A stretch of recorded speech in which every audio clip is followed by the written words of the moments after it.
Hello, everyone. I am Nicole Pop, the Community Outreach Coordinator for Fox Valley Advanced Care Planning Partnership. We educate and encourage conversations about planning ahead for unexpected healthcare decisions. Joining us today is Ratajczak, who is an attorney at McCarty Law. Allie, can you tell us more about your role? Yes, of course. Thank you, Nicole. So I'm an estate planning and elder law attorney at McCarty Law in Appleton. Among other things, I help people to do their estate planning. So planning where their assets are going to go when they pass away, how we're going to get them there. And I also help people to plan for who can help them during their lifetime through advance directives. We also do a lot of planning to help protect assets for long-term care expenses, and advance directives are a critical part of that. I've been practicing at McCarty Law for just over 4 years now, and our firm is actually celebrating its 75th year this year. Well, congratulations on that. Thank you for joining Thank us you. today. So what does a completed advance directive for healthcare document mean to you personally? It really means peace of mind. I've had an advance directive myself since I was probably 18 or 19 years old. So even though I'm, a young, healthy person, it gave me peace of mind knowing that if something happened, if I was in a car accident or whatever happens, my family has that to be able to make decisions for me and help me out. They don't have to go through a stressful time if I'm sick or have surgery or something like that. And then they have to make decisions for me and end up having to go through guardianship court, which I'll talk about more later on.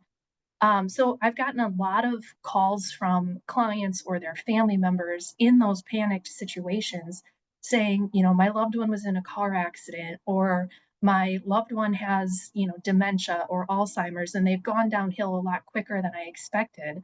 And now all of a sudden the doctors are saying they can't make their own decisions. What do I do?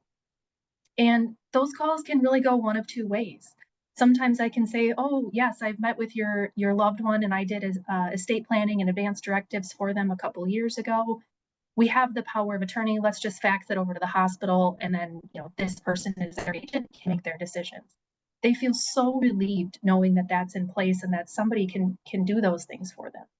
But on the other side of it, I've also had it happen where somebody calls and says, I had one example where they said mom was in a car accident and she's in the hospital. She has a traumatic brain injury.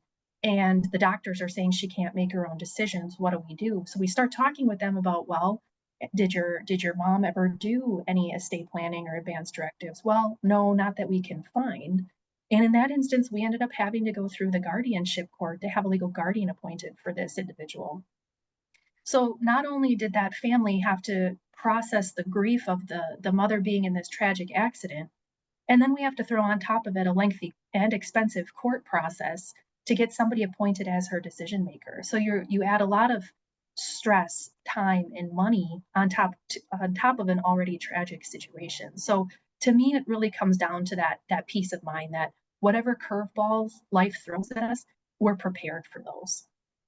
Great, thank you, Allie. So today in this video series, we are going to talk about the importance of completing your advance directive or power of attorney for healthcare, and what would happen if you do not have this document in place. So to start, Allie, what is your experiences with advance directives for healthcare? Just how incredibly important they are. Oftentimes I hear from people, well, I'm young and healthy. I don't need that. I don't have any illness or diagnosis. I'm not having surgery anytime soon. I just don't need that. And that's just simply not true. And the example I gave here a moment ago about the woman who was in a car accident, unfortunately, that can happen to any one of us at any point, and we need to be prepared for those types of things. What many people just don't realize is that Wisconsin has no default rules or what some states call next of kin rules. So Wisconsin doesn't have anything like that. So what that means is that if you are, in a car accident, you develop some kind of illness and you do become incapacitated, we don't have any default rules about who can be your decision maker. Oftentimes I hear from clients, well, oh, we're a marital property state. My spouse can automatically do things for me. And that's just not true, especially in the realm of advanced directives like this. So if you do become incapacitated and you do not have advanced directives, we usually have to go to guardianship court and have a legal guardian appointed for you. Um, Again, adds all that time, stress, and money onto an already stressful situation. It's much more important, I think, to complete your advanced directives and select who you want to be your agent and your decision maker versus letting the court decide later on. And I should say too, so people say, well, what does it mean to be incapacitated?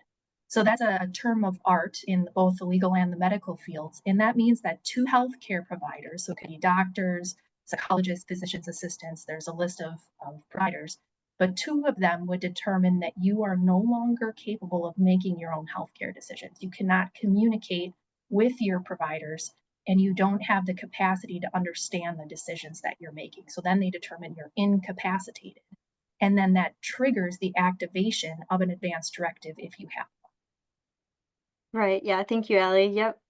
So either your agent, if you did complete an advance directive, is able to make decisions for you in that instance. Otherwise, an appointed guardian will have to make healthcare decisions for you.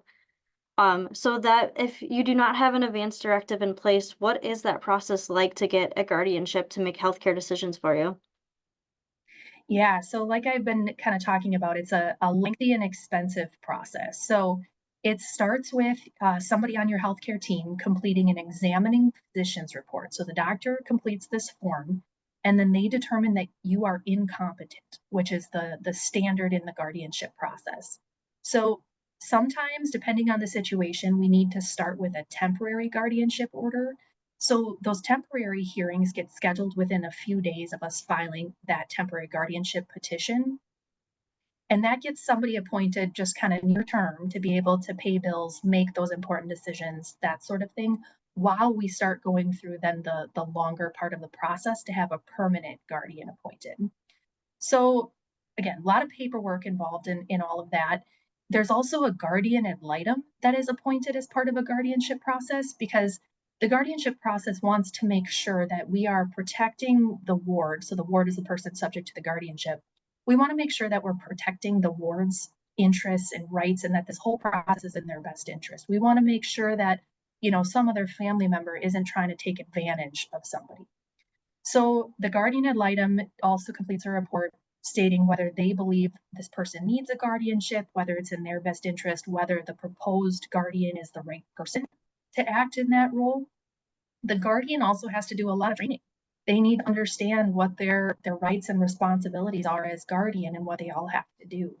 The guardian has to file an annual accounting. They have to do an initial inventory to say, down to the penny, here's the assets this person has in their name. And then every year, again, down to the penny, how we are using that money to pay for their wants and needs. So it's the court essentially selecting who your decision maker is. Sometimes that's okay. Sometimes it's a family member and that's who you would have wanted anyway. Other times it's not always that cut and dry. Sometimes there's family dynamics involved that complicate this process more. Sometimes there's kids or other relatives that are fighting over who should be the guardian, who's most suitable to be the guardian. And in those instances, that's what we call a contested hearing. So the contested hearings, again, more court time, more paperwork, more money.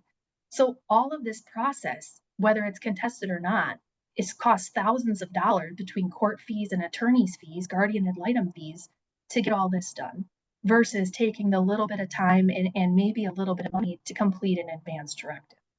So the other thing to think about too is, like I mentioned, with a guardianship, the court picks who your decision maker is.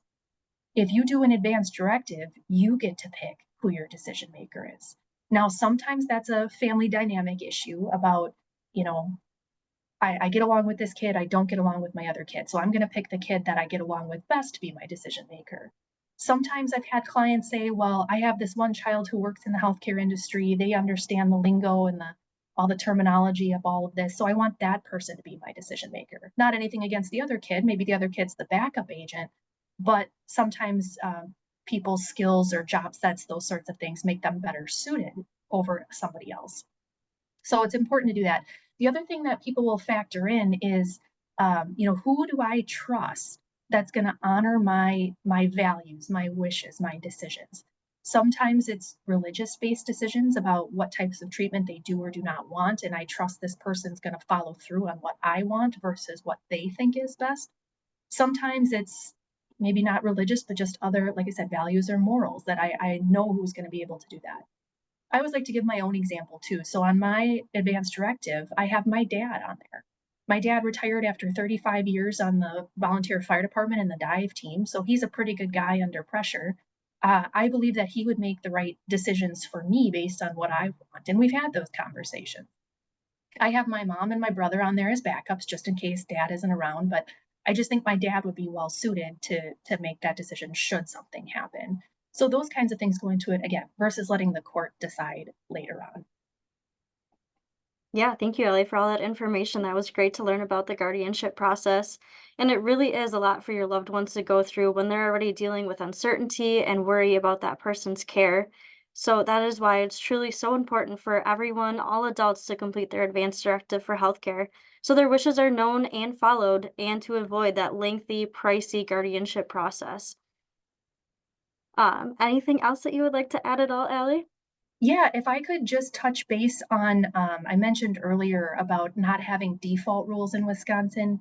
And I think there's a common misconception out there that I mentioned earlier about automatically a spouse or oldest child can be your decision maker. Other states do have rules like that, but Wisconsin just does not. So it's either you complete the advance directives or you go through the guardianship process. Other states do have those default rules about who gets to be decision makers, but that can lead to arguments again too. If one child thinks something should happen, another child doesn't, that leads to a lot of disagreements, or that may not be the default family member that you would have chosen in your decision making process.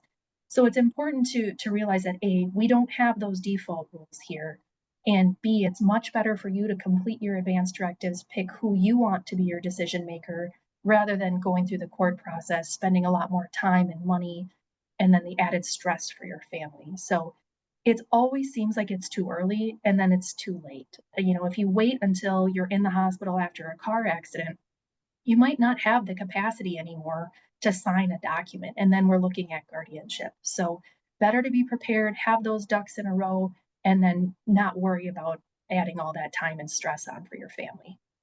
Right, thank you for that, Allie. Yeah, Wisconsin not being a next of kin state does give you the opportunity and freedom to choose who you want and who you trust the most to have as your healthcare agent. So everyone over the age of 18 needs to complete an advance directive for healthcare in order to have someone speak for them when they are no longer able to make decisions. So, all the viewers today, if you would like to complete your advance directive for healthcare, you can contact Allie at McCarty Law, or we have workshops in the community with Fox Valley Advanced Care Planning Partnership. Serious illnesses or accidents, don't plan ahead, but you can. Thank you, Allie, for joining us today and sharing Thank your you. expertise and knowledge. Yeah, thank you for having me. Of course, yeah. Don't forget to subscribe to our next video, and we'll see you next time. Thank you. Thank you.